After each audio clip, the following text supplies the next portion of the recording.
Boa noite a todos. Vamos dar início a mais uma aula da Bioquímica Mesa.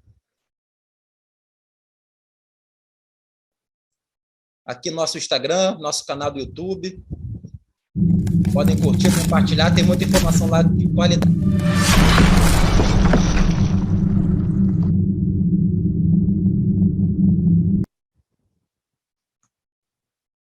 Bom, dando continuidade, essa é a nossa aula número 2, onde a gente vai abordar majoritariamente o metabolismo da creatina, glicólise fermentativa, para a síntese de energia. Tentar descomplicar um pouco essa bioquímica básica, né, para a gente poder entender um pouquinho mais na frente, em outras aulas também, a aplicabilidade. O principal objetivo é apresentar e discutir como se dá a síntese de energia sob a forma de ATP, através dessas duas vias metabólicas, creatina fosfato e glicólise fermentativa. Aqui eu coloco 2 livros, né, como referência bibliográfica. Bioquímica do Exercício e do Treinamento, do Ron Malgan. Ron Malgan, grande pesquisador na área de nutrição esportiva, é a referência. Do outro lado, Fisiologia do Exercício, do George Brooks, né, um livro referência em Fisiologia do Exercício. Se você tiver outros livros, sem problema algum, mas esse realmente é um livro bem diferenciado, tá? De Fisiologia do Exercício, do George Brooks. E o PubMed, com certeza, sempre está ali para nos ajudar. Bom, vamos prosseguir. Para quem não viu, não teve oportunidade, essa aula já está lá no canal do YouTube, aula 01, de bioenergética, ou uma introdução à bioenergética. Lá a gente passeou por alguns conceitos iniciais da bioenergética. Dentre eles, eu vou fazer aqui uma pequena lembrança, uma pequena revisão. O que vocês estão vendo aqui? Na sua esquerda, o cidadão está dormindo, depois ele começa a acordar, corre uma certa velocidade, e lá na sua direita ele já está correndo em altíssima velocidade. E a gente viu na aula 1, né, que quando a gente está em função da intensidade, né, do mais lento ao mais rápido, as vias metabólicas vão se alterando proporcionalmente. Então, na nossa esquerda ali, né, a gente já tem 2 vias metabólicas ditas aeróbias, com mitocôndria, a demanda pela mitocôndria, que é a fosforilação oxidativa, seja pelos lipídios, seja pelos carboidratos, majoritariamente, né, seja pelos lipídios ou os carboidratos. Depois temos a glicólise ou glicogenólise fermentativa, onde eu vou explorar muito hoje, e a creatina fosfato, que também será explorada hoje. Então, é em função da potência para a síntese de energia, como a gente muito bem viu na aula 01, Introdução da Bioenergética. Tá? Então, a capacidade para gerar energia em curto espaço de tempo é maior na creatina fosfato, quando comparada à glicólise fermentativa, que é maior que a fosforilação oxidativa. Por outro lado, a gente também viu que tinha outra característica essas vias metabólicas, a questão da fadiga da via metabólica, ou do cansaço, entre aspas, seria mais ou menos isso. Então, a creatina fosfato não consegue sustentar o exercício por muito tempo, a glicólise fermentativa já sustenta por alguns minutos, e a fosforilação oxidativa sustenta por muito mais tempo. Então, são essas 2 características, né, que o corpo humano possui, principalmente músculo esquelético, que tem todas essas vias metabólicas. A maioria dos tecidos não tem uma quantidade satisfatória de creatina fosfato, tá? Mas o músculo esquelético, sim, com certeza. Aqui só um detalhe também, para a gente entender essa potência de geração de energia. Então, tem essa tabela, a referência está ali embaixo, que vocês podem observar, quando comparado a geração de energia a partir da gordura, os ácidos graxos, pela fosforilação oxidativa, você pode observar que o metabolismo de carboidrato, via glicogênio muscular, ele consegue gerar 2,5 vezes mais ATP por segundo, né, comparado à fosforilação oxidativa oriunda dos ácidos graxos. Se o glicogênio muscular virar lactato, que é o caso da fermentação, quando comparado à degradação da gordura, a gente consegue gerar mais ou menos 6 vezes mais ATP por segundo. E a fosfocreatina, 11 vezes mais ATP por segundo comparado ao metabolismo da gordura. Então, a potência para gerar ATP está aí, a tabela está mostrando para a gente. Bom, então a gente vai iniciar aqui, e aí vocês podem observar ali do seu lado direito, lá embaixo aqui na sua tela, o que está acontecendo ali. Vamos passo a passo. Então, isso aqui é um músculo esquelético, é uma célula, é um músculo esquelético, que está abordando bioenergética, e você pode observar que o nosso bonequinho está correndo. Se nosso bonequinho está correndo muito, então estamos utilizando muito ATP. E ele é degradado a ADP, como todo mundo sabe, está ali mostrada a setinha amarela. O ADP vai acumulando. Vai acumulando, vai acumulando. O que vai acontecer? Precisamos ressintetizar esse ATP.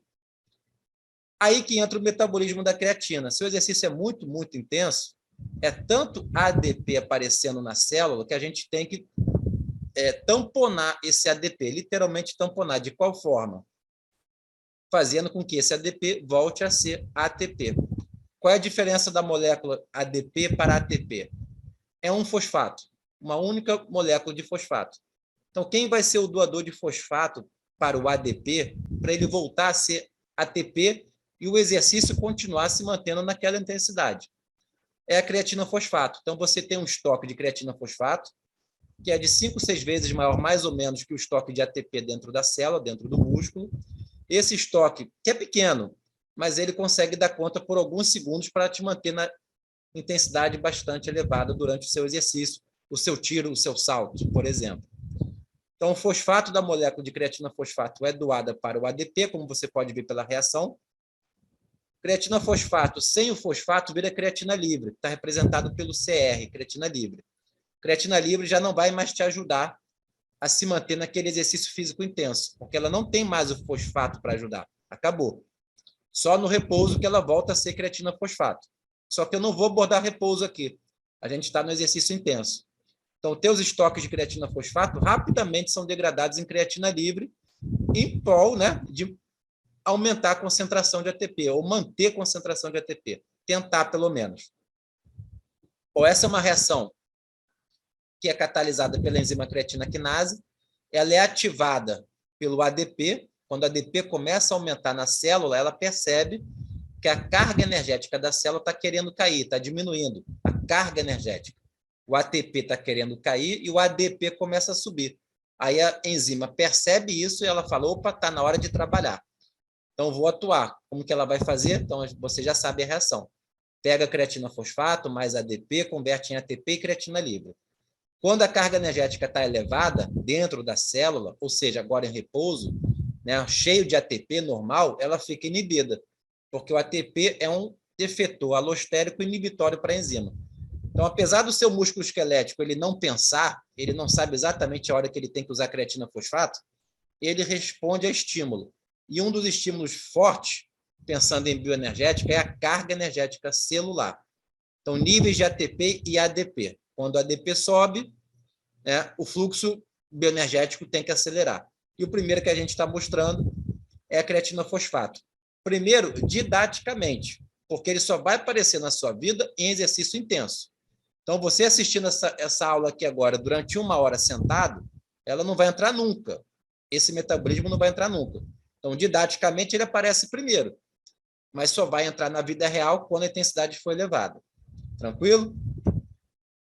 Bom, aqui, passando rapidamente, porque não é uma aula disso, né? Embora a gente entenda e saiba que a creatina está muito envolvida com síntese de ATP, né? Pode estar envolvida também com hipertrofia muscular, hoje em dia a gente já sabe, tem várias outras pesquisas aparecendo com a sua grande função no sistema nervoso central, neurogênese, por exemplo, até combatendo Alzheimer, Parkinson e várias outras possibilidades que vêm aparecendo na literatura. Então, a creatina quinase não está só para o mundo do esporte, né? Então, o seu leque de opções, até de suplementação, vem aumentando muito para questões de saúde.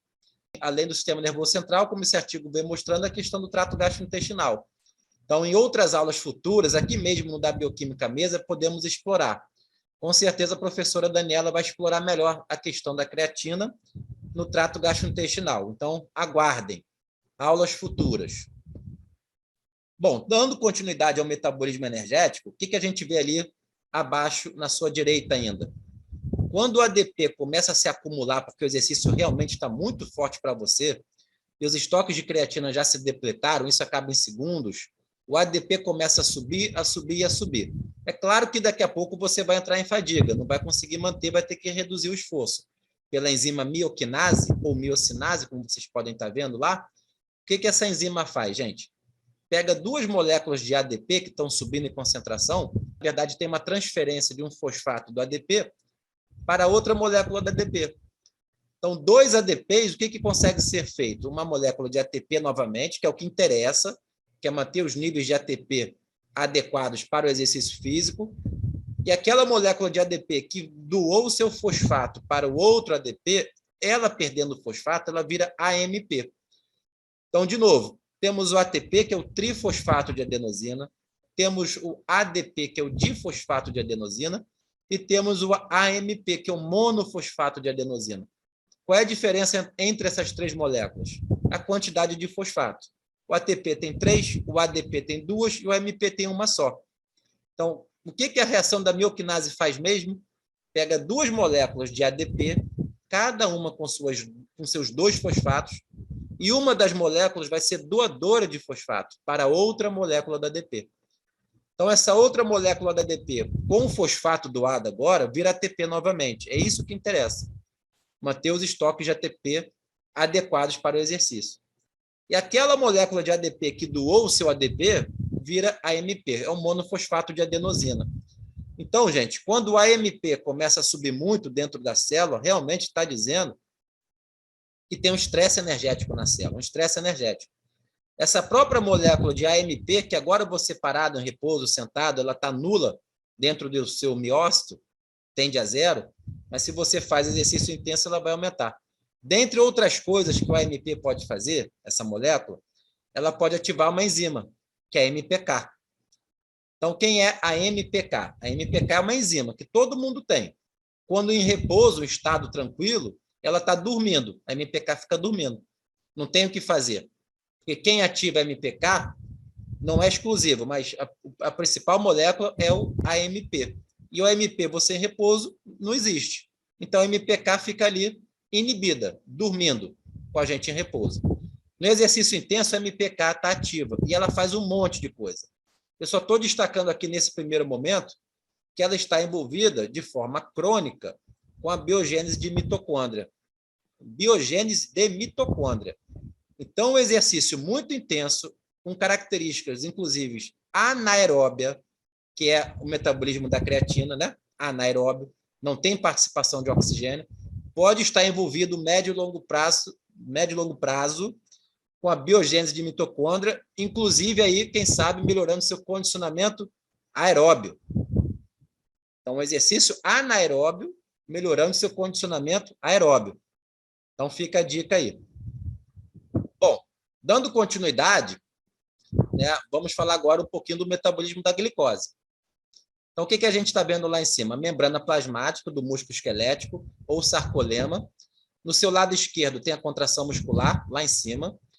Na sequência, tem um receptor de membrana do hormônio adrenalina. Depois tem um receptor amarelo, ele está representando o receptor de insulina. Depois você está vendo uma figura de um carinha na esteira, representando que o exercício está intenso. E do lado do carinha da esteira na membrana, você tem o GLUT4. Quem é o GLUT4, Thiago? O GLUT4 é um receptor, né, um transportador, melhor dizendo, de glicose. Transportador de glicose. Mas vocês podem ver que esse transportador ele estava dentro da célula, dentro do músculo esquelético. E lá ele não tem muita função. Dentro do músculo esquelético ele fica meio que sem função. Para exercer a função dele, e qual é a função? Captar glicose do meio extracelular para o meio intracelular, ele tem que ser deslocado. De dentro da célula, de dentro do miócito, onde ele está localizado em algumas vesículas, ele tem que ser deslocado e se fundir com a membrana plasmática do músculo esquelético, ou sarcolema. Então, tem uma fusão ali. E os dois principais estímulos conhecidos, descritos, para esse deslocamento do GLUT4 até a membrana plasmática, é a contração muscular, o exercício físico, tem toda uma cascata de sinalização para isso, e a própria sinalização da insulina. Então, são dois mecanismos que agem de maneiras diferentes, tá? Eles são agonistas, são sinergistas, agem por mecanismos diferentes, mas fazendo a mesma coisa. Deslocamento do GLUT4 do citosol para a membrana plasmática. Aí, o que o GLUT4 consegue fazer, gente? O GLUT4 é como se fosse um túnel, literalmente, captando glicose livre pega a glicose livre do meio extracelular para o meio intracelular, como você pode ver ali na setinha. E é sempre a favor do gradiente de concentração, não tem gasto de energia. Onde tiver mais concentrado de glicose, né, essa glicose tende a passar para o outro meio, onde está menos concentrado de glicose. E onde tem mais glicose? É no meio extracelular. Tá? Então, sempre vai ter esse gradiente a favor da glicose entrando dentro da célula, dentro do músculo esquelético. Até porque o músculo esquelético, dentro do músculo esquelético, logo na sequência, como vocês podem ver, tem atividade de uma enzima, que ali está representada por HK, é exoquinase, ou a exocinase. Essa enzima dentro do músculo, ela tem uma afinidade muito grande por glicose, ela adora a glicose. Qualquer glicose que pintar dentro do músculo, ela já vai fazer a ação dela, atividade enzimática. Então, o que ela faz? Ela gasta energia, vocês podem ver, um ATP sendo degradado, e esse ATP vai doar o fosfato dele. O ATP é o trifosfato, né? Então ele vai doar o fosfato dele para a glicose. E essa glicose fica, então, que a gente fala fosforilada. Passa a ser chamada de glicose 6-fosfato. Isso não quer dizer que ela tem 6 fosfatos na estrutura. Quer dizer que agora ela tem um fosfato no carbono 6. Então, ali só tem um fosfato oriundo do ATP. Qual é a grande importância, gente? Qual é a grande importância dessa reação? A grande importância talvez sejam duas. A primeira, manter a concentração de glicose livre dentro do músculo baixíssima. Então, se essa reação acontece com uma velocidade alta, e acontece, quase você não tem glicose livre dentro do músculo, porque logo na sequência ela fica fosforilada, a glicose 6-fosfato. Qual a importância disso, Thiago, de não ter glicose livre dentro do músculo? A importância é que o GLUT4 pode trabalhar tranquilamente. Como vocês viram, o GLUT4 capta a glicose do meio extracelular para o meio intracelular, só porque tem mais glicose no lado de fora do que do lado de dentro. Porque do lado de dentro não tem glicose livre. Então, sempre fica um túnel favorável à captação de mais glicose. E o músculo vai sempre estar captando mais glicose via GLUT4, desde que o GLUT4 esteja lá na membrana. Porque a partir do momento que você parou o exercício físico e a insulina também parou de sinalizar, a tendência, né, em algumas horas, é todo aquele GLUT4 que está na membrana voltar para o meio intracelular. E aí não tem mais como captar glicose pelo músculo esquelético pelo GLUT4. Você pode até captar, por exemplo, pelo GLUT1. O GLUT1 tem todas as células. Todas as células têm o GLUT1. E o GLUT1, diferente do GLUT4, não fica na membrana e vai para o citosol, e volta para a membrana e volta para o citosol. Não. Na verdade, essa particularidade é só do GLUT4. Existe GLUT1, GLUT2, GLUT3, GLUT4, GLUT5, GLUT6, GLUT7. Tem um monte. E, aparentemente, o único que fica transitando entre o meio intracelular e a membrana é o GLUT4. O GLUT4 é mais expresso no tecido adiposo e no tecido muscular. Todos os outros glúteos são de membrana, direto, fica lá no sarcolema, no caso do músculo esquelético, né? Ou na membrana plasmática, se você estiver se referindo às outras células. Então, por exemplo, o GLUT1, como eu estava falando, todas as células têm, e a captação basal de glicose pela célula. Então, quando acabar, se você é sedentário, não faz exercício nenhum, e você está, de repente, numa dieta cetogênica braba durante meses, talvez, sem estímulo insulinêmico, o seu músculo esquelético ele não está captando tanta glicose assim. Seria mais ou menos essa ideia, entendeu? Porque os dois estímulos principais para translocar GLUT4 é exercício físico, né, e a insulina elevada, vamos colocar assim. Uma vez que o GLUT4 captou a glicose, você já entendeu que toda ela vai ser fosforilada em glicose 6-fosfato. Essa é a principal função da exoquinase. Deixar a glicose livre muito baixa para o GLUT4 funcionar. Outro ponto importante da exoquinase é que uma vez a glicose fosforilada, se você for reparar a seta da exoquinase, que eu botei em vermelho, ela só tem um sentido, ela só desce. Ela não tem duplo sentido, de tipo assim, sobe e desce. Ela não faz o caminho reverso. A via aqui não é de mão dupla, tá? É só um sentido. Então, no músculo esquelético, diferente do fígado, mas no músculo esquelético, essa glicose 6-fosfato ela fica presa dentro do músculo esquelético. Ela não volta para o meio extracelular. Então, a importância de você gastar energia no primeiro momento para uma via metabólica que, na verdade, você quer produzir energia, que é a glicólise, você quer produzir, mas você está gastando no início, para garantir que essa glicose vai ficar presa. Não existe transportador de membrana para glicose 6-fosfato ali no sarcolema. Não existe. Então, essa glicose 6-fosfato fica presa, porque ela nunca mais vai voltar a ser glicose livre. Não volta a ser glicose livre. No fígado até dá, no músculo não, e eu vou me ater no músculo. Então, vamos prosseguir. Repare, então, que essa hexoquinase tem como substrato a glicose livre e o ATP, e tem como produto a glicose 6-fosfato, ADP e PI. PI também é importante, tá? Fosfato inorgânico, ele é importante. Vamos continuar. Bom, na sequência da glicólise, gente, essa glicose 6-fosfato vai ser convertida em frutose 6-fosfato, frutose 6-fosfato. E aí você pode ver que a seta está em amarelo e sobe e desce. Aí é via de mão dupla, tá? Então, é uma reação que você pode tanto fazer frutose 6-fosfato, como pode fazer glicose 6-fosfato. Depende da situação.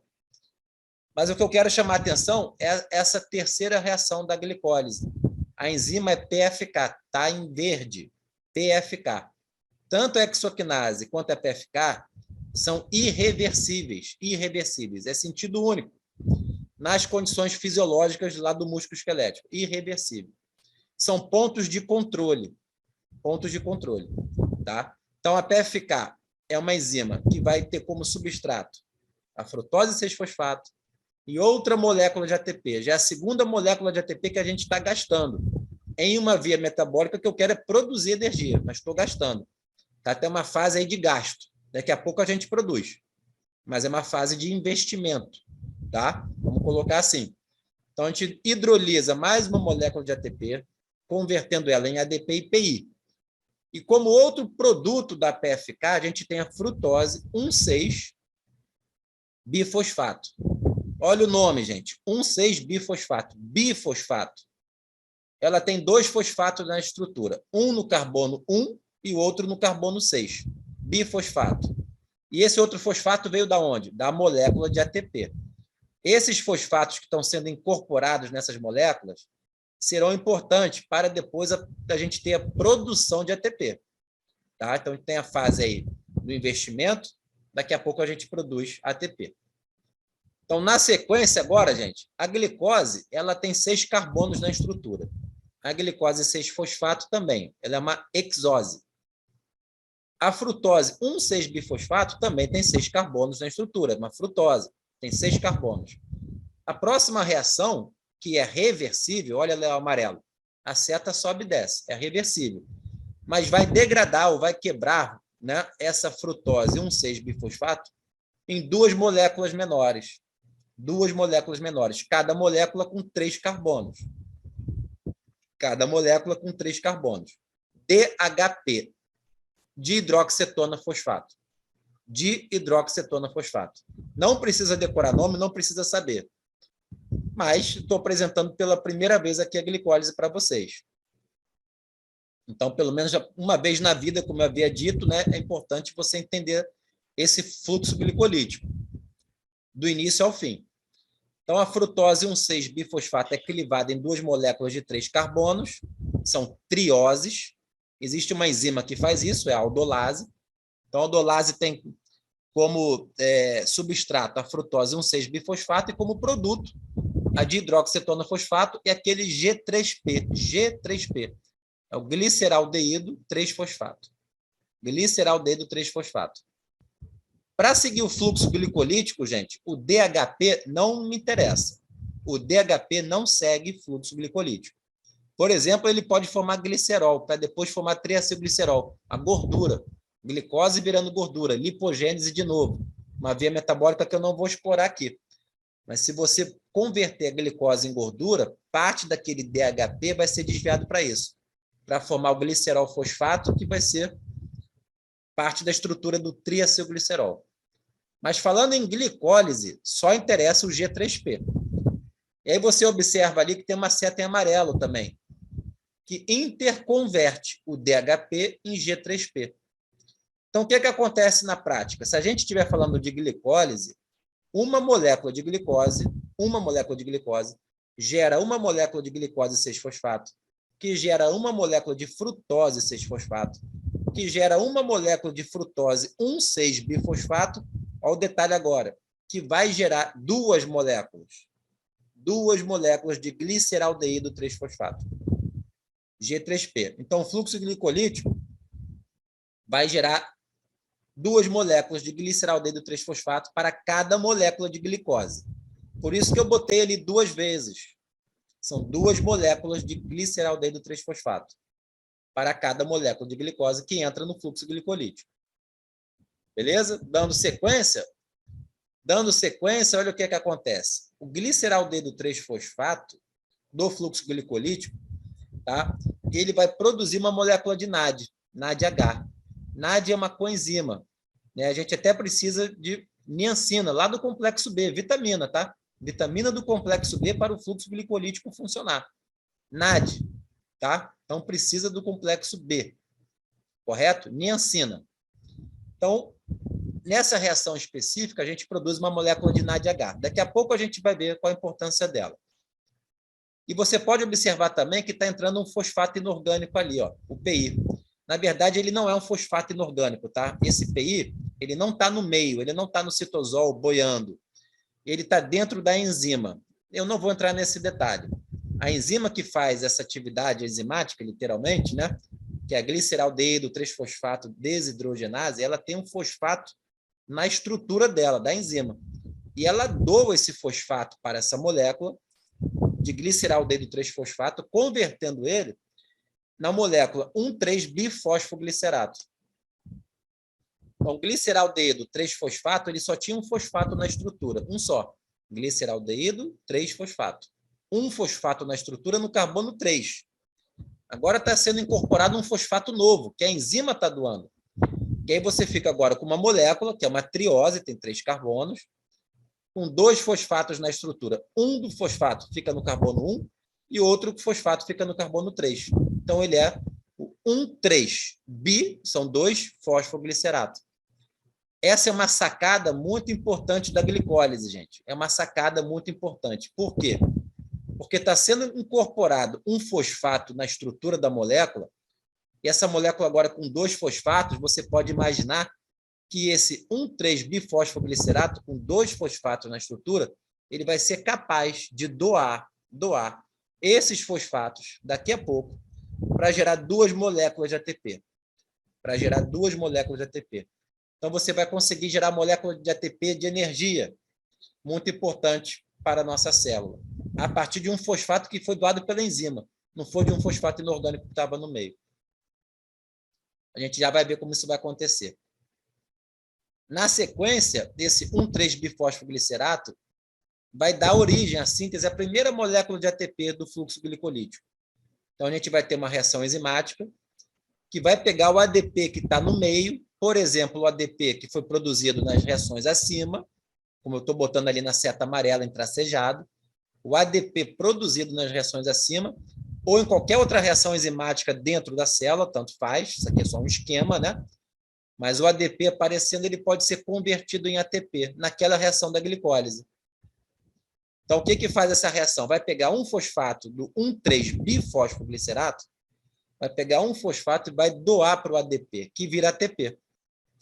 O 1,3-bifosfoglicerato, sem o fosfatozinho dele, vira quem? O 3-fosfoglicerato, ou 3-PG, como está ali no modelo. Você pode ver que a contração muscular está acontecendo. E a contração muscular vai produzir ADP de novo. E o fluxo glicolítico vai produzir ATP novamente para a gente.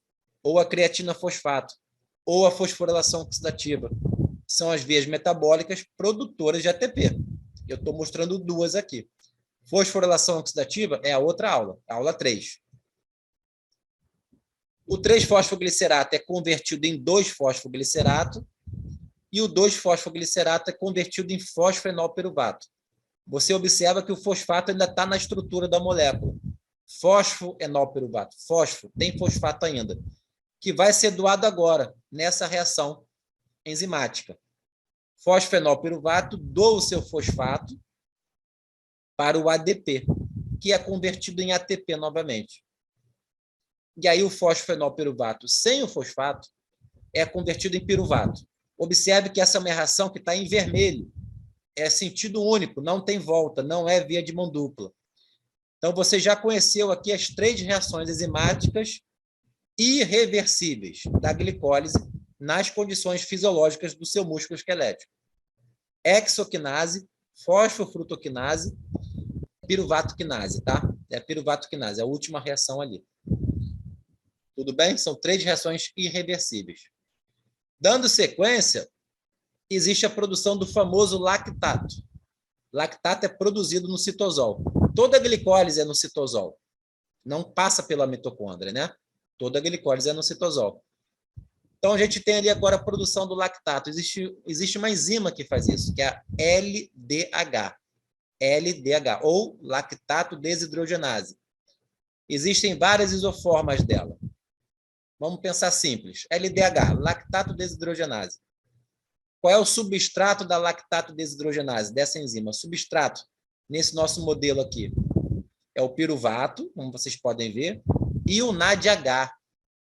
NADH que foi produzido na própria glicólise, naquela reação da gliceraldeído 3-fosfato desidrogenase. Então, o NADH foi produzido ali e vai ser consumido agora, consumido, na reação da LDH.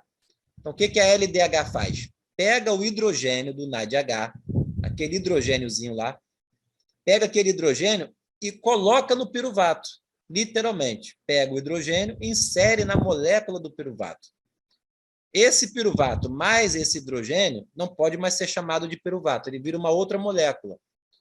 Que molécula é essa, Tiago? Quem é o piruvato com hidrogênio? É o lactato.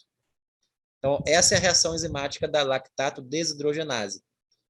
Pega o NADH, doa o seu hidrogênio para o piruvato, e o piruvato passa a ser chamado de lactato.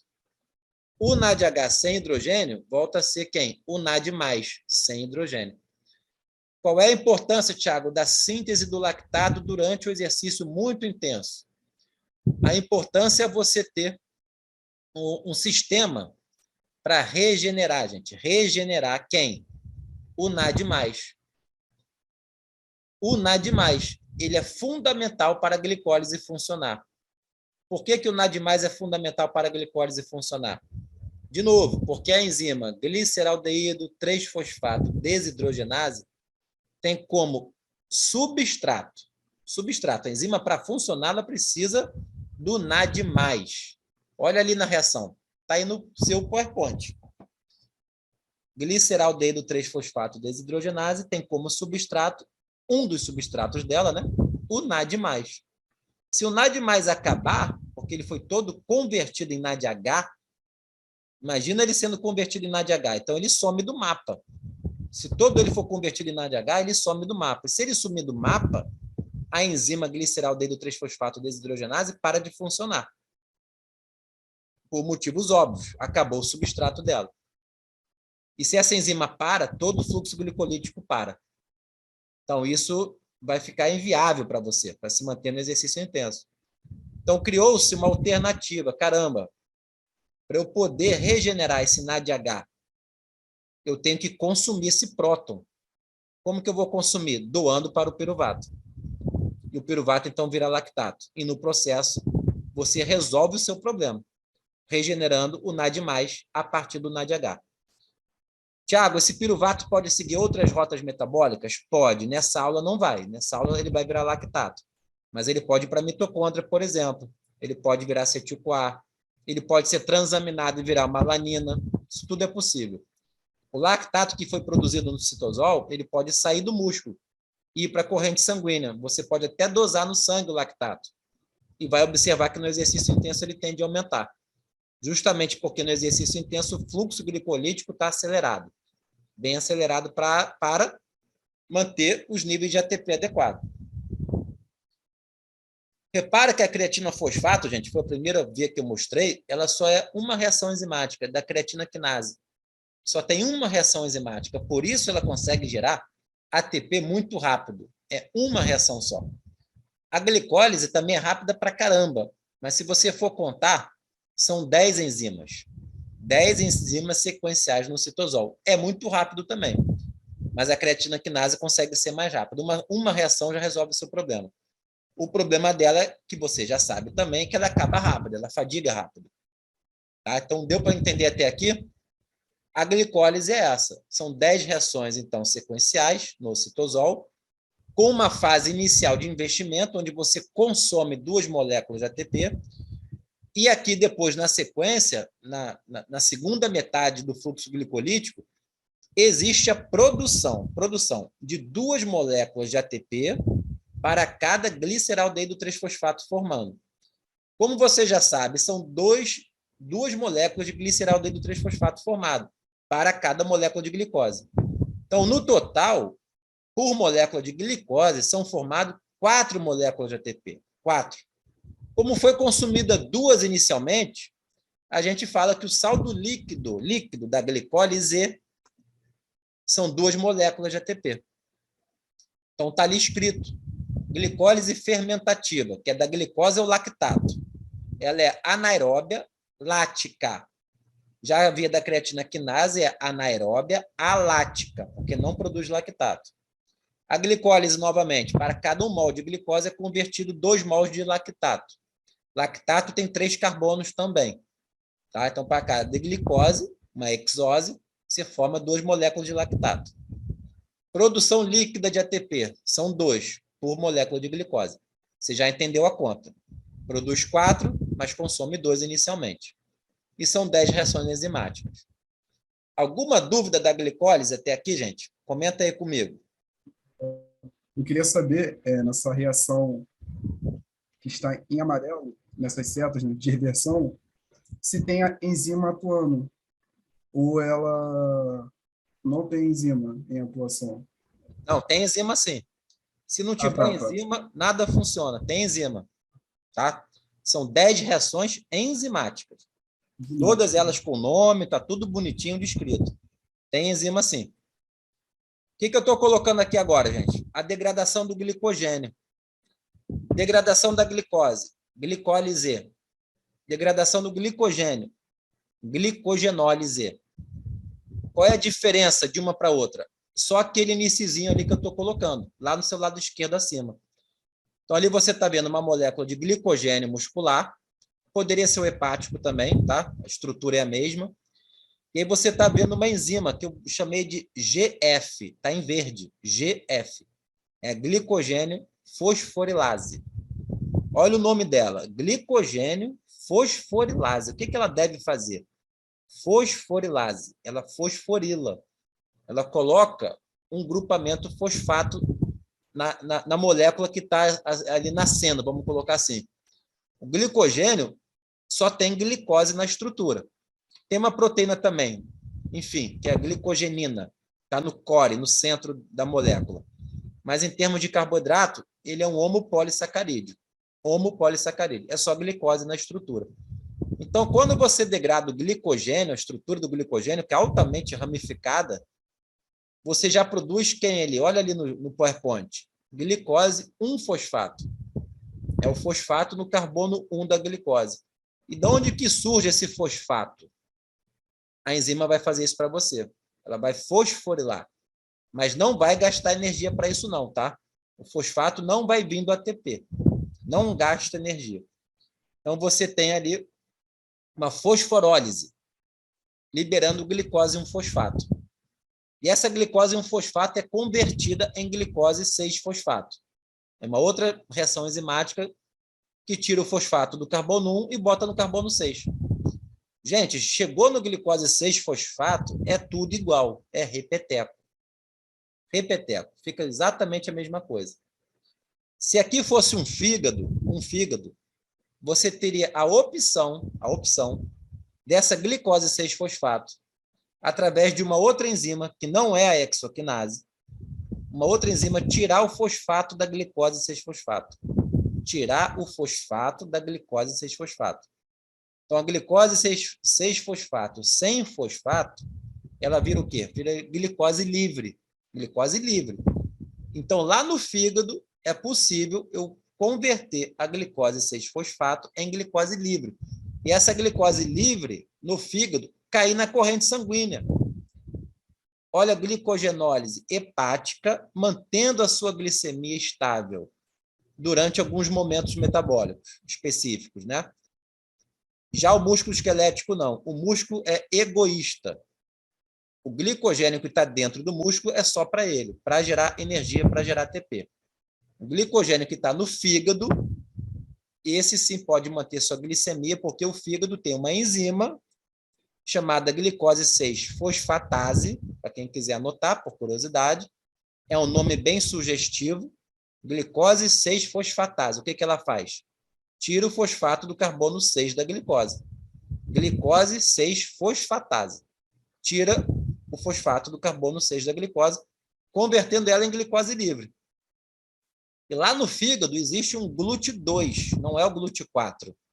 É um GLUT2, que é capaz, então, de transferir essa glicose livre para o meio extracelular, mantendo sua glicemia.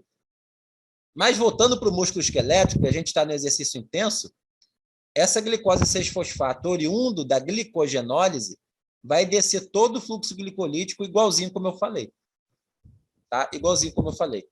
Então, diz para mim, o saldo líquido, tá? Líquido, de produção de ATP pela glicólise, a gente já viu. São 2. Produzimos 4 e consumimos 2. E qual é o saldo líquido da glicogenólise? Saldo líquido da glicogenólise. Quem faz essa conta aí para mim? 3. 3. Matou. Você produz 4, igualzinho, mas só consome 1. Não tem hexoquinase consumindo na glicogenólise. Tá? Então, a glicogenólise tem um saldo líquido de 3. Perfeito. Bom, isso aqui eu já tinha comentado na primeira aula. São alguns momentos metabólicos que o fluxo glicolítico está bem acelerado. Então, olha lá embaixo, na sua esquerda. Lá embaixo, na sua esquerda. Exercício físico intenso. Do seu lado tem o eritrócito. O eritrócito é uma célula que não tem mitocôndria, então o fluxo glicolítico também está acelerado. E lá em cima, do lado do GLUT4, tem uma célula que está representando um tumor. O tumor também é uma célula que consome bastante glicose.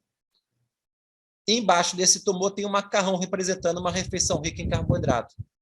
Vai dar pico de insulina e o fluxo glicolítico também vai estar bem acelerado. Então, são momentos, né, que o fluxo glicolítico estão acelerados. Refeição rica em carboidrato, exercício físico intenso, células tumorais e célula que não tem mitocôndria, essa não vai se adaptar, é carboidrato sempre, como uma hemácia.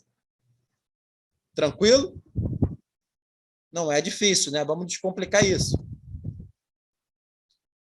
Bom, o que você está vendo ali agora? Eu dei um zoom, como se fosse um zoom, gente, na hexoquinase, na primeira enzima do fluxo glicolítico. Agora eu vou falar um pouquinho da regulação, principalmente da hexoquinase e da PFK, e da glicogênio fosforilase também. Como que isso é regulado? A hexoquinase é uma enzima citosólica, ok. Dentro do músculo esquelético, se ela estiver lá no citosol, você pode ver que, pelo modelo, a reação enzimática dela está pequenininha. Ela não funciona muito bem no citosol. Verdade é essa, ela não funciona muito bem.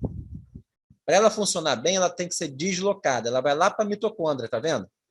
Mas não é para dentro da mitocôndria, tá? Não é na matriz mitocondrial.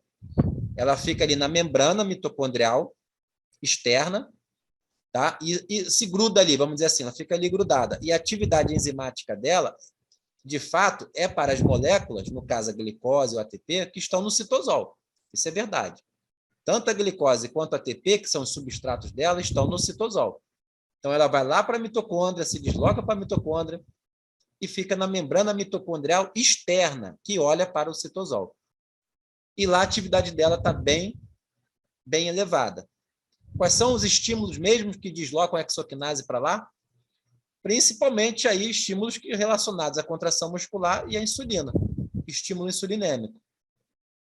Eu já havia dito, e está ali escrito de novo, ó, ela tem uma alta afinidade por glicose. Qualquer glicose que bater no músculo esquelético, no meio intracelular, ela vai conseguir fosforilar em glicose 6-fosfato. E você já entendeu a importância disso. No músculo, a glicose 6-fosfato não sai mais do músculo, vai ser metabolizada, catabolizada dentro do músculo. Não existe transportador de membrana de glicose 6-fosfato. E no músculo esquelético não existe uma glicose 6-fosfatase para convertê-la novamente em glicose livre. Até tem artigos que descreveram já, tá? Glicose 6-fosfatase no músculo. Mas a atividade é baixa, então é de pouca relevância, tá? Então tem alta afinidade por glicose.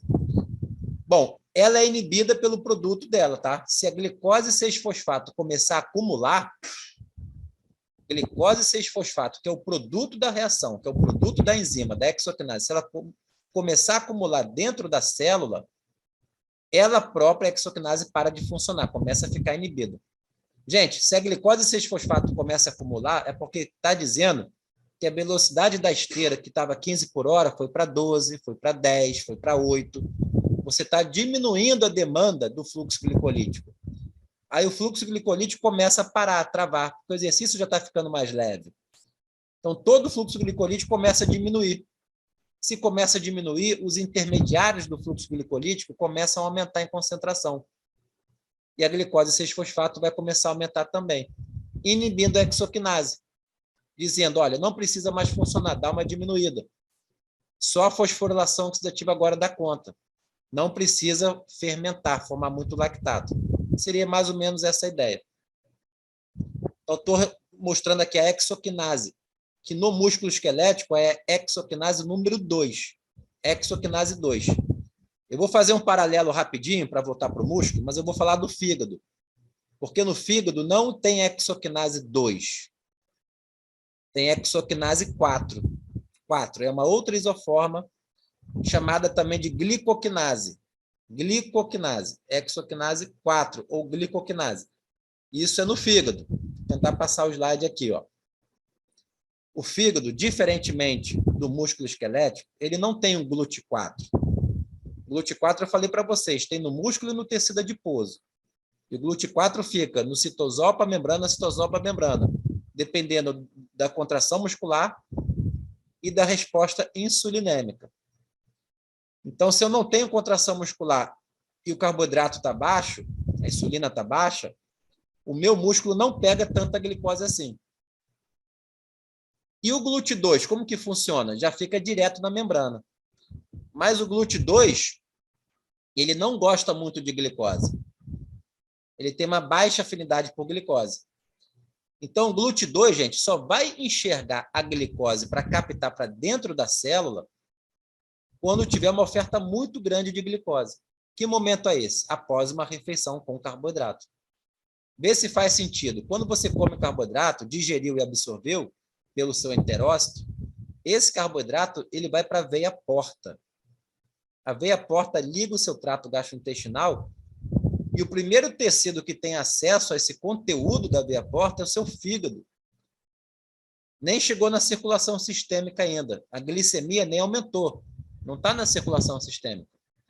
Então, o seu fígado já consegue captar bastante glicose ali. Alguns autores colocam que 50% da glicose já fica no fígado. 50%. Por exemplo, para formar glicogênio hepático. E para evitar uma hiperglicemia. Dependendo da refeição, claro que vai ter hiperglicemia. Mas ele já dá uma segurada. Porque o fígado já pega uma boa parte dessa glicose antes de chegar na circulação sistêmica. E o GLUT2 tem um papel fundamental nisso. O GLUT2 só vai pegar essa glicose quando ela está realmente alta no meio extracelular, porque ele não curte tanta glicose. Só após uma refeição rica em carboidrato. E aí essa glicose entrou dentro da célula, dentro do seu hepatócito. E lá, então, como eu falei, vai encontrar uma hexoquinase 4, diferente da 2. Tiago, onde fica localizada a hexoquinase 4? Dentro da célula, do hepatócito. Fica lá no núcleo, como você pode ver no modelo. Está lá no núcleo. E lá no núcleo ela está inibida, não faz nada.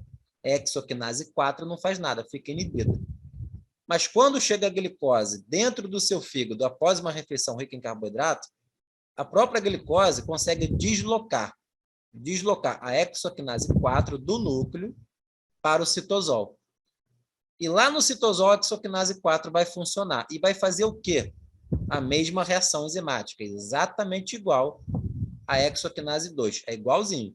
Vai pegar a glicose, vai pegar ATP e vai formar glicose 6-fosfato. Então, a gente está no fígado no momento de estado alimentado. Acabei de comer. Então, vai trabalhar a hexoquinase 4 para formar glicose 6-fosfato. Pode degradar via fluxo glicolítico? Pode. Pode formar glicogênio hepático? Pode. Isso é uma outra via metabólica que não está aqui no modelo. Mas é um desvio de rota. Se você for formar glicogênio, a glicose 6-fosfato não vai virar frutose 6-fosfato. Não vai virar. Se for virar frutose 6-fosfato, é para gerar ATP, glicólise. Se for para formar glicogênio, vai pegar uma outra rota metabólica. Vai virar glicose 1-fosfato. Depois vai virar UDP-glicose, para depois ser canalizado para o glicogênio. Tá? Isso é uma outra história. Mas só estou frisando aqui pela função. O músculo esquelético tem uma função diferente do fígado. Por isso a importância da isoforma diferente.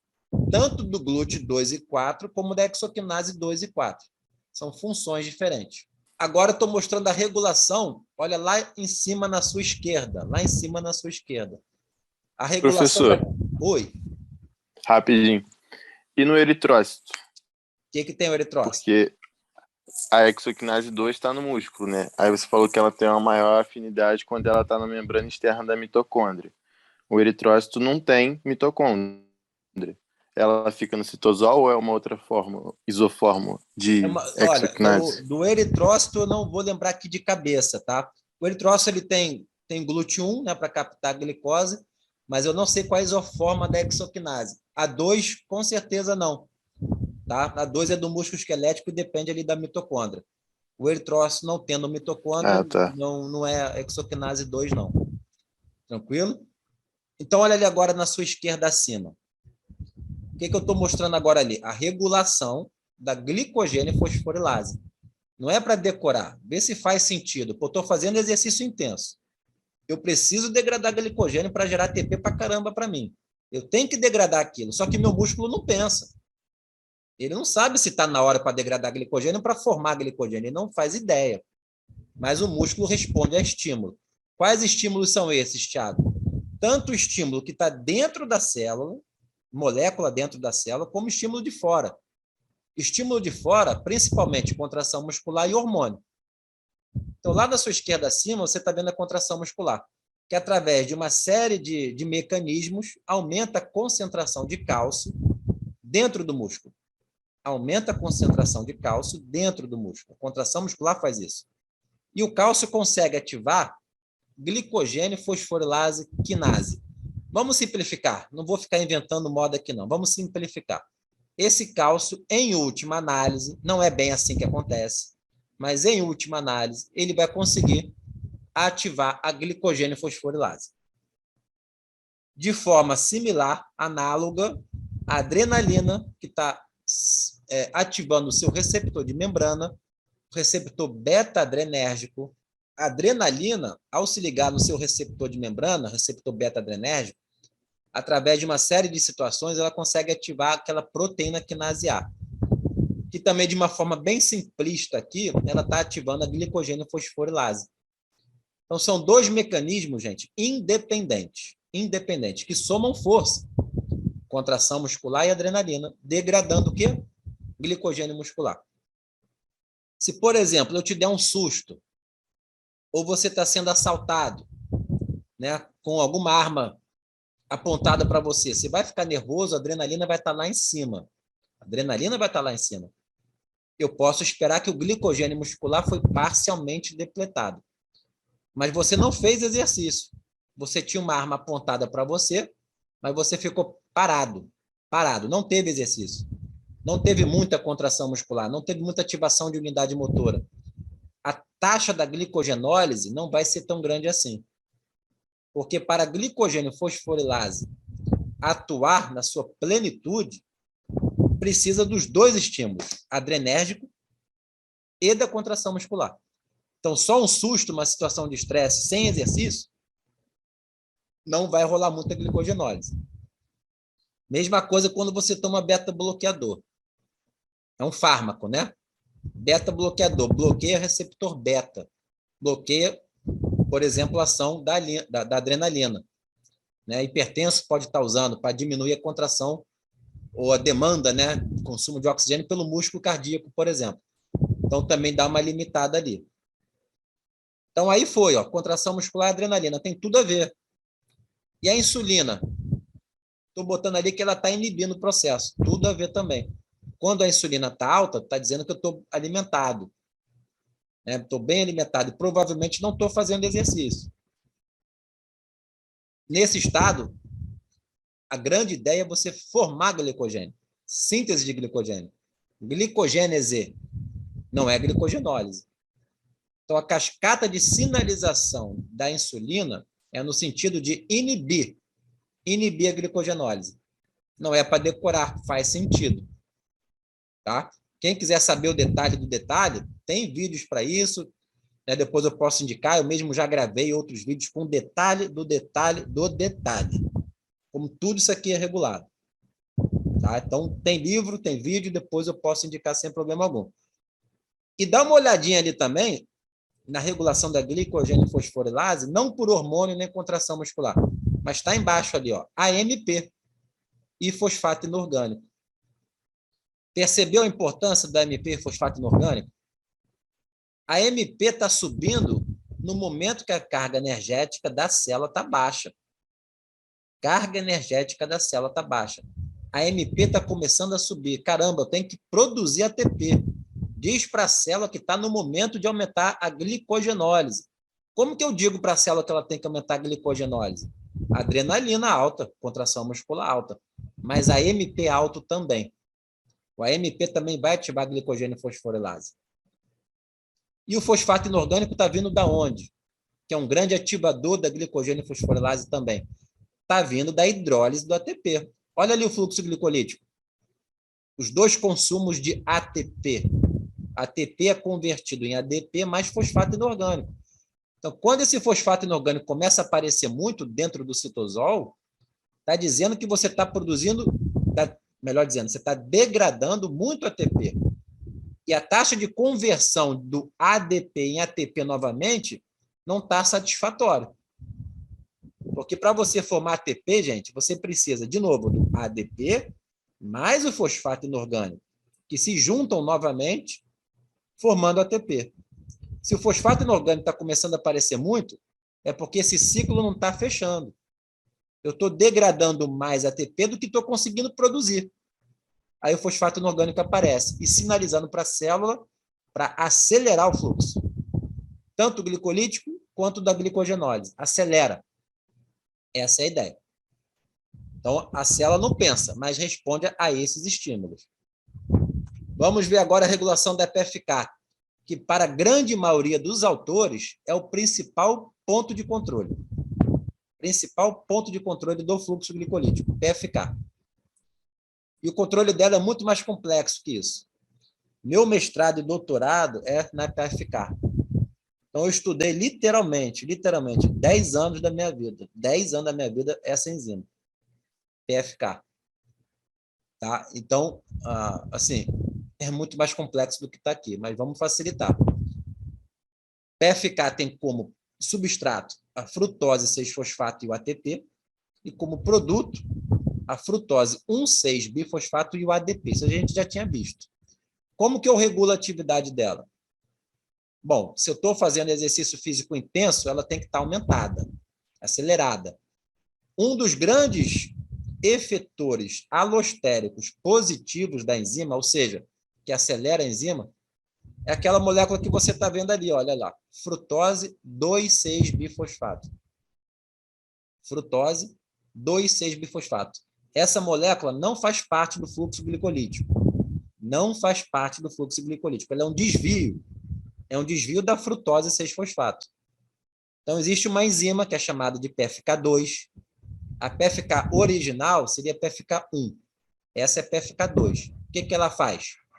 Coloca um fosfato no carbono 2 da frutose 6-fosfato, convertendo em frutose 2,6 6-bifosfato.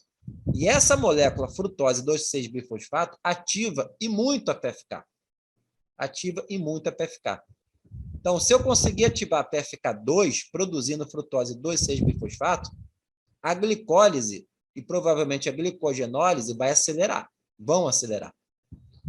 E olha quem está ativando a enzima PFK2. Quem está ativando a enzima PFK2? Aquela PKA. A PK vem da onde mesmo? Estímulo da adrenalina. Então, a adrenalina alta, se ligando no seu receptor de membrana, dispara toda uma cascata de sinalização que ativa a glicogenólise e que também ativa a PFK2. Por tabela, ativa a PFK, acelerando o fluxo. A PFK também é regulada pela carga energética da célula, onde o AMP, que diz que a carga energética está baixa, ativa a enzima, como vocês podem ver no modelo, e o ATP, que, dizendo que a carga energética está alta, inibe a enzima. Tá? Então, essa é uma enzima que tem esse tipo de regulação complexa. Tranquilo?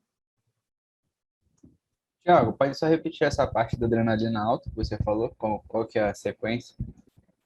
Oi? Repete, por favor. Nessa parte que você falou da adrenalina alta, ela vai ativar qual enzima? Então, a adrenalina alta, ela se liga no seu receptor de membrana.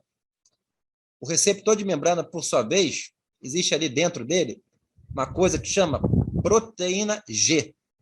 Proteína G, que está dormindo. Quando a adrenalina bate no receptor, estou tentando falar de uma forma simples, tá? Essa proteína G acorda. Ela acorda e consegue ativar uma enzima que está lá na membrana também. Que enzima é essa, Thiago? Olha o nome dela. Adenilato ciclase, que não está aqui no modelo, tá? Não está no modelo. É uma enzima que é ativada pela adrenalina, na verdade, pela proteína G que estava no receptor da adrenalina, beta-adrenérgico. Adenilato ciclase, está na membrana. O que a adenilato ciclase faz? Converte uma molécula de ATP, que tem ali na célula, ATP, em AMP cíclico. Não é o AMPzinho daqui da carga energética, é um outro. É o AMP cíclico. E esse AMP cíclico ativa o que está ali em amarelo, que é a tal da PKA, proteína quinase A. Então, essa é a cascata da adrenalina, no receptor beta-adrenérgico. A adrenalina se liga no receptor, ativa o receptor está acoplado a uma proteína G, que estava dormindo, agora acorda, ela se desloca na membrana, ativa a adenilato ciclase. A adenilato ciclase ativada tem como substrato ATP e como produto a MP cíclico. Esse MP cíclico ativa a PK, que estava dormindo, agora fica acordada.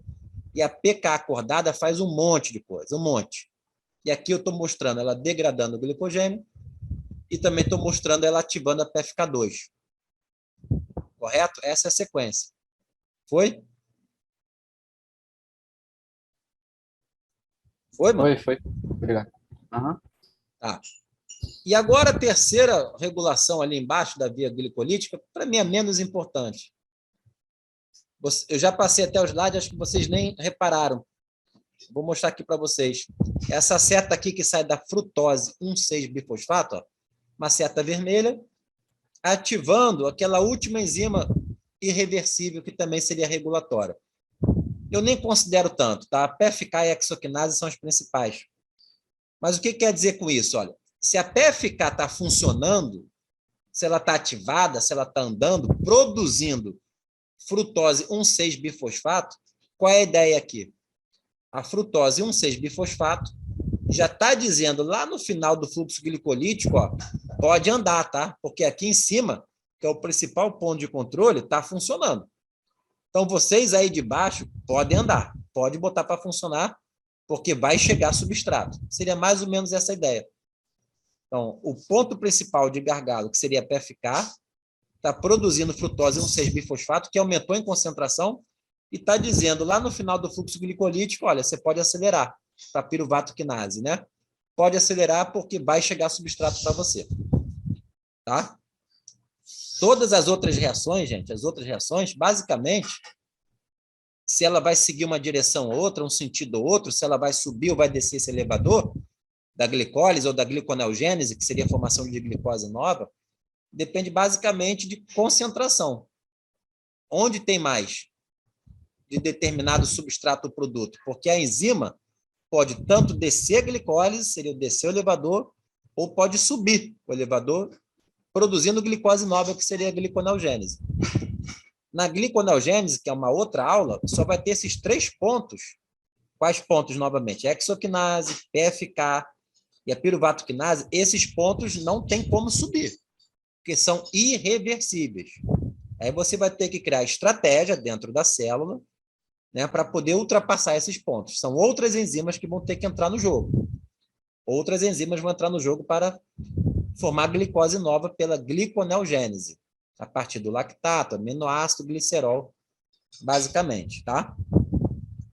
Tranquilo?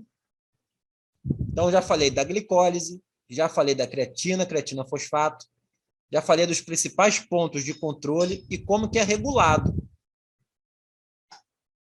Eu queria saber se estão com alguma dúvida. Professor, Oi. essa frutose 2,6-bifosfato, ela é um desvio do fluxo, né? Sim. Só que quando que ocorre esse desvio? Porque se fizer o desvio para formar ela, não vai formar frutose 1,6-bifosfato com a mesma molécula, né? Boa pergunta. Em que Então, momento que... sim, boa pergunta. Mas isso é facilmente até respondido. Primeiro, a frutose 2,6-bifosfato, ela é produzida quantidade mínima. Mínima. Uma quantidade pequenininha dela já bota para ficar para funcionar, que é uma beleza. Então, assim, frutose 6-fosfato tem pra caramba, tá chegando. Porque tá chegando glicose.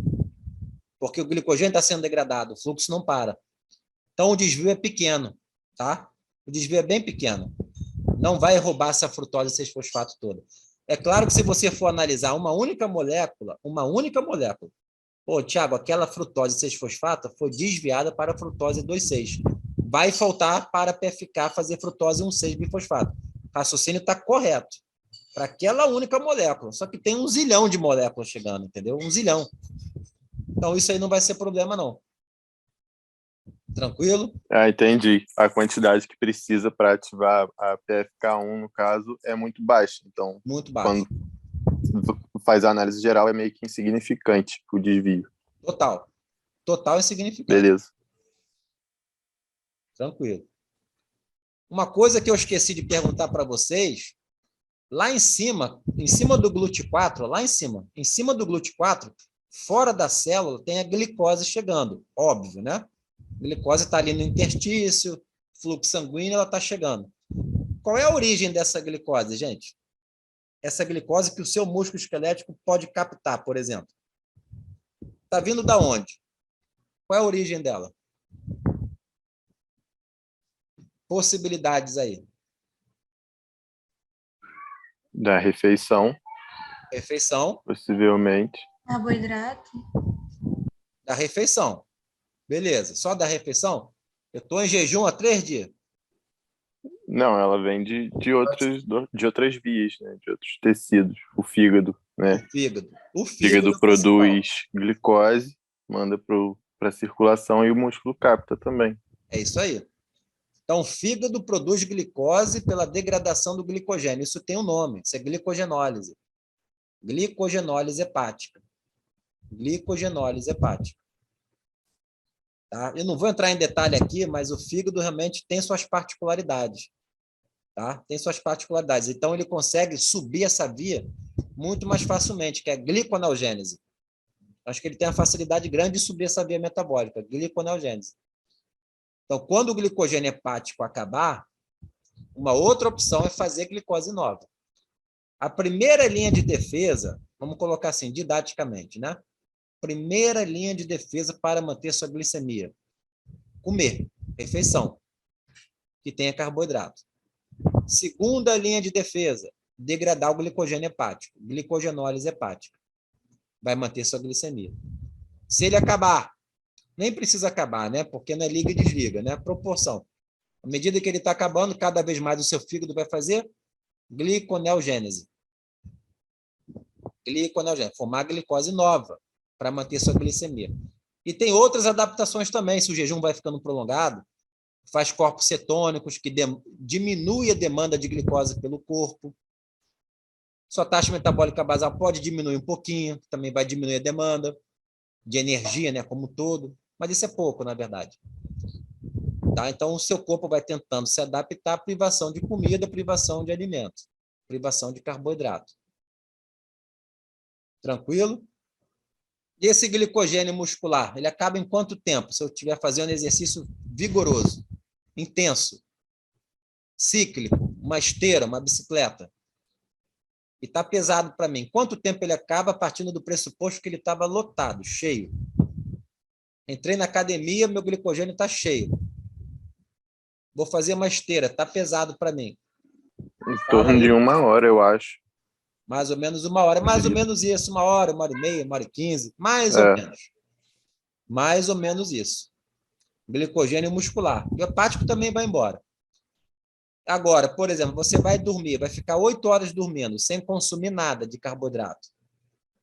Como que fica esse glicogênio muscular na noite de sono? Quando você acorda no dia seguinte, ele foi muito depletado? Glicogênio muscular? Na noite de sono? Não, você não usou o músculo. Exatamente. O glicogênio hepático foi. O hepático foi. Foi uns 40, né? Uns 40%. A 40, metade 50. foi, mais ou menos. E aí tem toda a regulação no detalhe para entender isso, entendeu? Mas exatamente, o muscular não. O muscular, eu preciso de contração muscular, tá lá, na esquerda, lá acima. Preciso da contração muscular, preciso de uma AMP subindo, preciso de um fosfato inorgânico subindo, dormindo não faz isso. Preciso de uma adrenalina chegando alta, não faz, não acontece. Agora, na noite de sono, a glicemia começa a cair, a insulina dá uma queda, o glucagon começa a subir. Vai ver a sinalização do glucagon no seu hepatócito. Se ele não faz glicogenólise hepática, o glucagon, através da PKA também, ele faz. O glucagon faz. E aí você começa a ver o detalhe, entendeu? É interessante. Vamos lá. Bom, eu não vou explorar esse slide, mas é só para mostrar para vocês o que eu destaquei aqui em vermelho. O que eu destaquei aqui em vermelho? Glicose virando piruvato. O que é isso? Glicólise. Glicólise fermentativa até aí. Exatamente.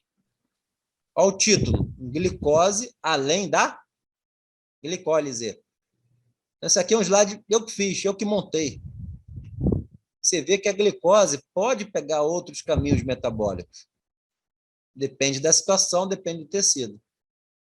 Não está ali só para gerar energia, não. Está ali para isso também, mas não só. Faz muita coisa. Pode fazer muita coisa. No máximo, a gente viu aqui também, ó, sua direita aqui em cima, formando glicogênio. Mas pode fazer muita coisa. Então, quem se interessar, né, pega lá o livro de bioquímica do Leninger, do Strayer, do Volt, do Devlin, qualquer um.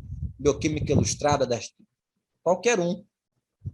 Né, você vai ver todas essas vias metabólicas aqui. Na aula seguinte, aula 3, a gente vai ver esse círculo aqui. Ó. Esse aqui é o círculo de Krebs.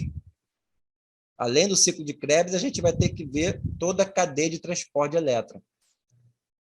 Para a gente poder entender como que essa glicose é totalmente degradada, totalmente oxidada. Vira CO2, CO2 e água. CO2 que você elimina, você expira. Porque até agora você não viu a degradação da glicose. Você só viu uma molécula de glicose, que tem 6 carbonos, virar 2 moléculas de 3 carbonos. Nem liberou CO2. Você nem expirou CO2. A glicose está inteira ainda, sob a forma de 3 moléculas, 2 moléculas, melhor dizendo, de 3 carbonos. Ela está inteira. Você só tirou da glicose, gente, na fermentativa, na glicólise fermentativa, em torno de 5%. 5% do potencial energético da glicose. Quantos ATPs mesmo você formou? De saldo líquido? 2. 2 ATP, isso não é nada. Você não extraiu energia da glicose, está toda ali na molécula do lactato ainda, está toda ali. Se você quiser extrair, você tem que degradá-la todinha em CO2 e água. Aí vai precisar da mitocôndria, aula que vem. Alguém tem alguma dúvida? Então, vamos para algumas perguntas finais, como eu falei, gente. São 5 perguntas finais e a gente finaliza essa aula. São perguntas que não necessariamente eu respondi. Acho que até algumas delas eu respondi na aula, outras não. Então, primeira pergunta. Lactato e ácido lático são sinônimos? É a mesma coisa? Sim ou não? Não. Não. Pode até colocar no chat aí. 2 responderam. Responde mais aí no áudio, gente. Dá uma ajuda aí. Eu não estou vendo vocês. Não. Não, A mesma Não? coisa não. Qual é a diferença? Alguém saberia? Se não é a mesma coisa, qual é a diferença? O lactato é produzido apenas quando o músculo está sendo contraído e o ácido lático durante o dia? Não. Não? Durante o dia, você falou? Não, não tem nada a ver. Então, deixa eu mostrar aqui. Eu vou apertar aqui o não. Acho que Pode falar. o lactato é meio que um complexo de esqueci o nome que eu uso. E ácido lático seria o final de uma das possibilidades. Também não. Também não. É simples, tá, gente? Olha só. Então, vocês acertaram. Antes, eu tinha até botado um gift de gol, brincando, mas acho que o gift, nessas aulas remotas, ele não fica legal. Então, é uma brincadeira aqui. Vocês acertaram. A resposta de vocês foi não. Vocês acertaram. Olha aqui as 2 moléculas, do ácido lático e do lactato. Qual é a diferença? Um hidrogênio. Um hidrogênio. Que o ácido lático tem, o lactato não tem. E, na verdade, nas condições fisiológicas do seu miócito, 99% das vezes, o que você produz lá dentro, e por isso que no slide que eu apresentei estava assim, eu botei lactato. E em nenhum momento da aula eu falei ácido lático. Nenhum momento. Nenhum momento. Ácido lático é algo que você não produz. Não existe a produção de ácido lático quase nenhuma. É tipo assim, 99% de lactato e 1% de ácido lático. E a diferença é o próton. É a mesma molécula. Só que o fluxo glicolítico produz no final é lactato e não o ácido lático. Historicamente, o ácido lático sempre foi o vilão em relação à queda do pH durante o exercício intenso. Vilão. Sempre achou-se, né, alguns pesquisadores achavam, olha, o fluxo glicolítico produz, no final, o ácido lático, e esse ácido lático perde o próton, esse próton vai para o meio, vai para o citosol, e abaixa o pH. E uma vez o ácido lático sendo produzido e perdendo o próton, ele vira lactato. Correto? Então, olha o raciocínio. O ácido lático, produzido na glicólise fermentativa, ao perder o próton que vai para o meio, contribui para a queda do pH no exercício intenso, que, por tabela, estaria contribuindo para a fadiga muscular. O ácido lático perdendo o próton vira lactato. Então, assim, o ácido lático causa fadiga. Que a gente sabe hoje que isso não acontece. Você realmente não produz o ácido lático. O fluxo glicolítico já produz lactato direto.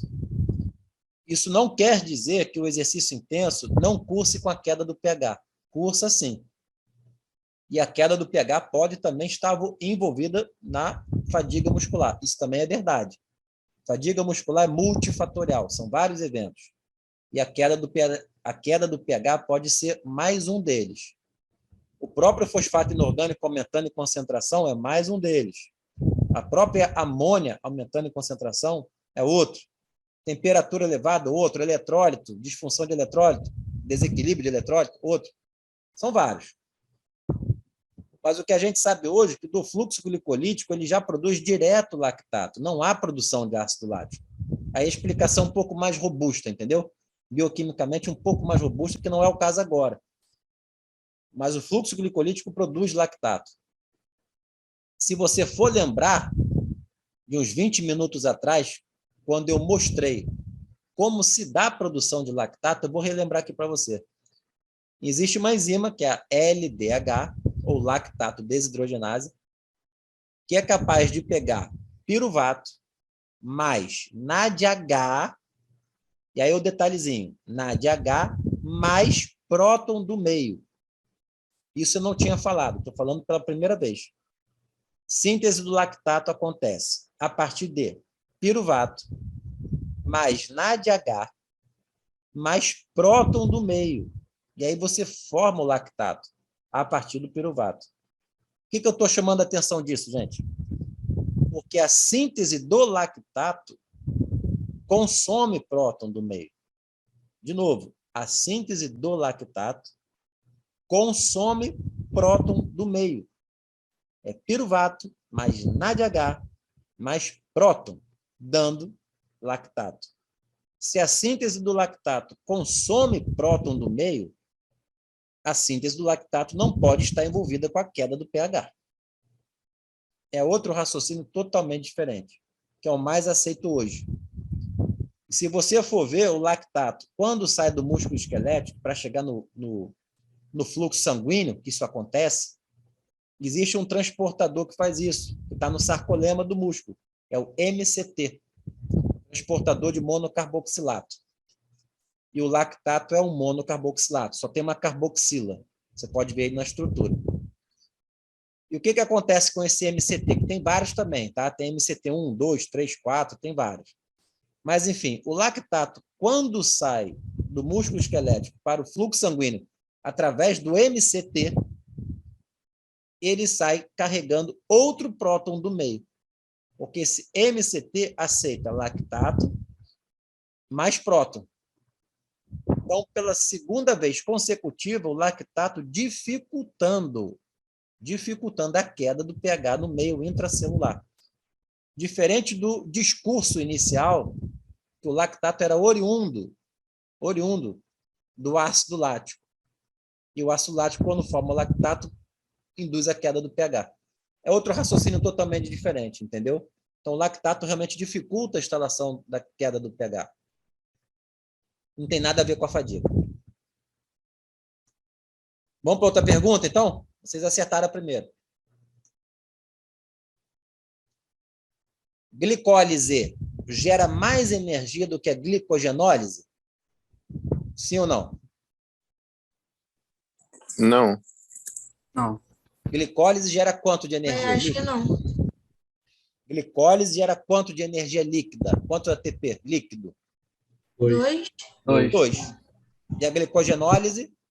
3. 3. Então a resposta é não. Essa eu já tinha dado a cola. Tá aqui, bonitinho. A diferença é a hexoquinase, que consome ATP na glicólise, mas a hexoquinase não participa da glicogenólise. Então é 3 contra 2. Vocês acertaram. Vamos para a terceira pergunta. É recomendado a ingestão de carboidrato durante exercício intenso, contínuo, com duração menor do que 1 hora? Assumindo que você está fazendo exercício inicialmente, com seus estoques de glicogênio corporal repletos. Cheguei na academia cheio de glicogênio, vou fazer uma aula de running, vou correr pesado, 40, 50 minutos.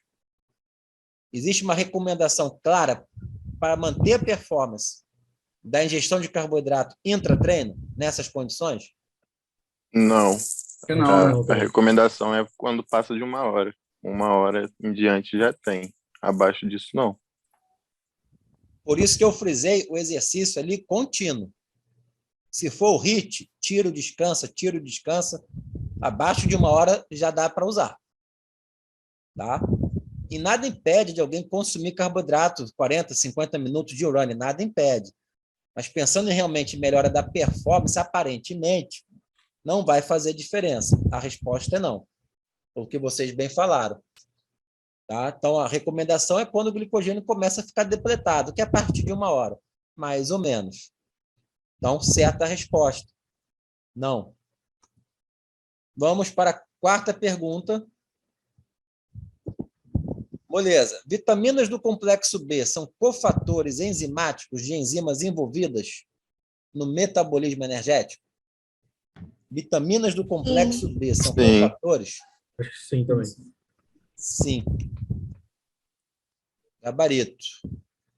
Aqui talvez esteja pequeno para vocês, mas eu fiz um mapa metabólico, carboidrato, lipídio e proteína, e fui anotando algumas vitaminas e enzimas que estão ali dentro desse metabolismo. Então, carboidrato está aqui central, com certeza precisa. Ó. Por exemplo, tem a B6 aqui, piridoxina B6. A glicogênio fosforilase, que degrada glicogênio, depende de B6 para funcionar. Tá? O metabolismo também do carboidrato via fosforilação oxidativa, quando entrar na mitocôndria, aquele piruvato, logo de cara, você vai ter a piruvato desidrogenase. A primeira enzima, PDH. Ela precisa da niacina, riboflavina, ácido lipóico, ácido pantotênico, precisa de um monte. Então, vai precisar. Tá? O próprio gliceraldeído 3-fosfato desidrogenase, aquela enzima, gliceraldeído 3-fosfato desidrogenase, ela precisa de NAD para produzir NADH. O NAD vem da niacina. Então, o complexo B vai precisar, tá? Sem problema nenhum. Correto. E vamos para a última pergunta, então. Creatina é um tripeptídeo? Não, né? Não. Não. Não. Não. Creatina seria o quê, então?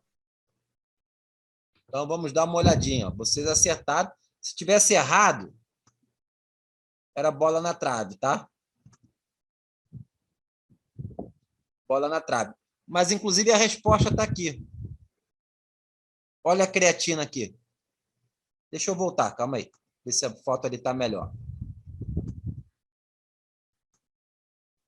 Está aqui, ó. Isso aqui é uma creatina, gente. E essa aqui é a creatina fosfato. A diferença de uma para outra é o fosfato aqui nesse grupamento aqui em cima. E a creatina tem um nitrogênio na estrutura, bem no meio, central. Ligado a 3 carbonos. Ela é dita uma amina terciária, porque esse nitrogênio está ligado em 3 carbonos. Você observa a estrutura dela, isso aqui está longe de ser uma proteína. Está longe de ser um aminoácido. O aminoácido não tem essa estrutura. E nem um tripeptídeo, com 2 ligações peptídicas, né? Está longe de ser. Então, ela é uma amina terciária. Isso é creatina. Tranquilo? Essa é a estrutura dela. Amina terciária. Então, estamos chegando no final, né, dessa segunda aula de bioenergética, de creatina fosfato, glicólise, glicogenólise fermentativa, onde abordamos toda a via, né, uma regulação hormonal por fatores alostéricos. Então, acho que ficou assim, mais claro, né, um pouco mais claro, para a gente poder depois tentar aplicar com mais facilidade. Estudem, né, ver se tem dúvida, depois traga para a gente, que a gente vai tentando responder. A próxima aula, a ideia é fazer a fosforilação oxidativa, oriunda especificamente dos carboidratos. Falar do ciclo de Krebs, cadeia de transporte de elétron, né, toda aquela estrutura lá da mitocôndria. Alguma dúvida final? O professor, fiquei com uma dúvida lá no ácido lático. Já que ele não vem da glicólise, de onde que ele aparece? Não, é que ele não aparece. É realmente você não produz ácido lático. Não existe ácido lático. É quase nada. O ácido lático para o lactato, a diferença é o próton. E eu não vou lembrar de cabeça aqui. Depois eu confirmo. Se o pH do seu músculo esquelético fosse em torno de 3,3, uma coisa dessa, 3,3, a quantidade de ácido lático e lactato produzido pelo fluxo glicolítico seria mais ou menos meio a meio. Meio a meio. Porque depende do pH da célula. A produção de lactato ou de ácido lático é dependente do pH da célula. Então, estou te falando de um pH de 3,3, alguma coisa parecida para ser meio a meio a produção do ácido lático e lactato. Só que 3,3 é muito, mas muito ácido. E o seu músculo não chega nem perto disso, nem no exercício mais intenso que você possa fazer. Mas não chega nem no cheiro, nem no cheiro. Então, o que acontece? Com um pH muito mais alto do que o 3,3, 3,5, o que a sua célula de fato produz é o lactato. Não há produção de ácido lático. Quando não há, você já entendeu. Há, mas é irrelevante pelas condições apresentadas no meio intracelular. É em função do pH celular, entendeu? É o mesmo fluxo glicolítico, é a mesma enzima, é tudo igual. Só que dependendo do pH, você vai vir com próton grudado ou próton solto já. E o próton já se soltou. Durante o fluxo glicolítico, o próton aparece naquela reação da gliceraldeído 3-fosfato desidrogenase. Vou relembrar para você aqui essa reação. Gliceraldeído 3-fosfato desidrogenase. Ela tem como substrato o gliceraldeído 3-fosfato, fosfato, que a própria enzima vai doar, fosfatozinho, e NAD. E ela tem como produto da reação, 1,3-bifosfoglicerato, NADH, e agora o detalhe que eu não tinha falado antes, fala agora, NADH mais próton. Mais próton. O fluxo glicolítico, ele pode acidificar o meio, correto? Mas não é por conta de ácido lático que está sendo dissociado em lactato. O próton que aparece é nessa reação. Gliceraldeído 3-fosfato desidrogenase, liberando NADH mais próton. Então, do 1,3-bifosfoglicerato para baixo do fluxo glicolítico, ou seja, 3-fosfoglicerato, 2-fosfoglicerato, fosfenolpiruvato, piruvato e lactato, nenhuma dessas moléculas, na sequência, libera próton para o meio, porque elas não são mais ácidos. O próton já foi liberado. Você não forma, por exemplo, ácido pirúvico, para depois formar ácido lático, para depois formar lactato e próton. Não, não tem ácido pirúvico. O próton já foi liberado nas condições intracelulares do seu músculo esquelético, na reação de cima, da gliceraldeído 3-fosfato desidrogenase. Tá? Deu para ficar claro?